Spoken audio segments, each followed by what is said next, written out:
Bismillah, Assalamualaikum warahmatullahi wabarakatuh.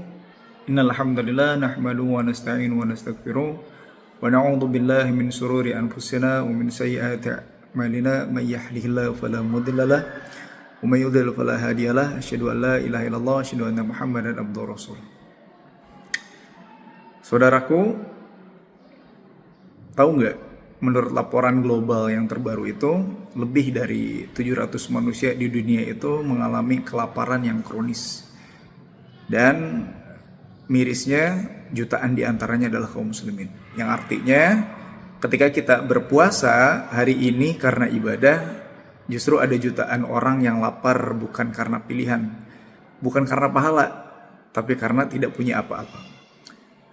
Ramadan membuat kita lapar selama 13 jam. Sebagian saudara kita lapar setiap hari tanpa kepastian berbuka. Lalu pertanyaannya, apakah Ramadan hanya akan membuat kita menahan lapar atau membuat kita merasakan laparnya orang lain? Rasulullah SAW bersabda, "Asyamu junnah." Puasa itu adalah perisai. Perisai dari apa? Perisai dari ego, perisai dari hati yang keras, perisai dari lupa bahwa kita sama-sama lemah.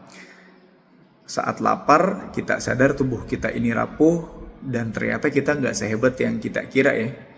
Dan saat itulah empati itu tumbuh.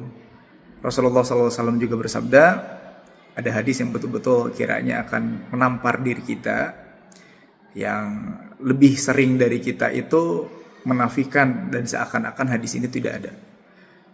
Laisal mu'min alladhi yashba' wa jarahu ja'i ila jambihi.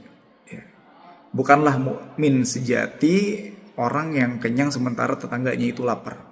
Bayangkan, standar iman itu bukan hanya karena sholat kita loh, tapi juga apakah tetangga kita itu masih kelaparan atau tidak, sekenyang kita atau justru sebaliknya. Dan juga ada hadis yang masyhur sekali yang mungkin sudah kita dengar dari Ibnu Abbas radhiyallahu an. Karena Rasulullah sallallahu alaihi wasallam ajwadan nas. Rasul itu, kata Ibnu Abbas, adalah orang yang paling dermawan. Tapi wa kana ajwada ma yakunu fi Ramadan. Ya, tapi terlebih lagi Rasul itu lebih dermawan ketika di bulan Ramadan.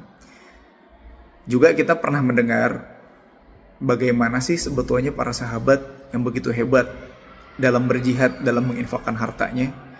Kita mendengar Utsman bin Affan radhiyallahu an atau Abdurrahman bin Auf radhiyallahu an yang telah pernah membiayai sebuah perang, menggelontorkan hartanya untuk kaum muslimin.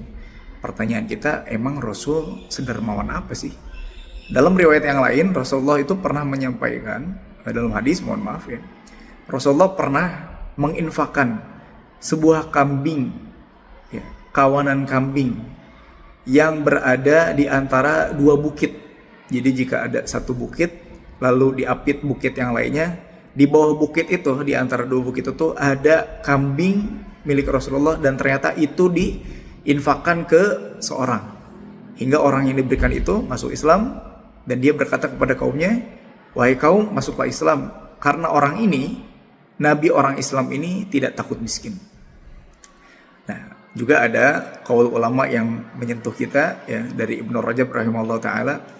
Puasa itu melembutkan hati dan mengingatkan orang kaya pada keadaan orang miskin. Kalau setelah 30 hari puasa kita tetap cuek pada penderitaan orang lain, mungkin kita hanya nahan lapar, belum belajar empati.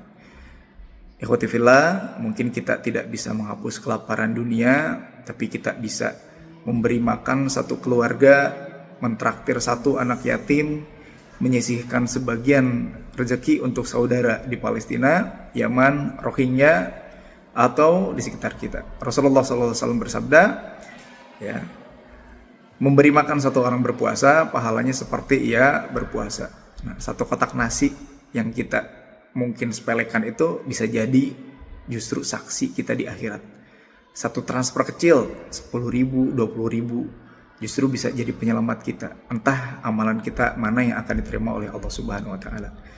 Baik, Ramadan bukan hanya tentang seberapa kuat kita menahan lapar, tapi seberapa luas hati kita ini setelah lapar. Kalau Ramadan hanya membuat kita lebih religius, oke, itu baik. Tapi kalau Ramadan membuat kita lebih peduli, itu yang luar biasa. Semoga Ramadan kali ini tidak hanya mengubah jadwal makan kita, tapi mengubah juga cara pandang kita atas penderitaan orang lain. Wallahu a'lam bishawab. Assalamualaikum warahmatullahi wabarakatuh.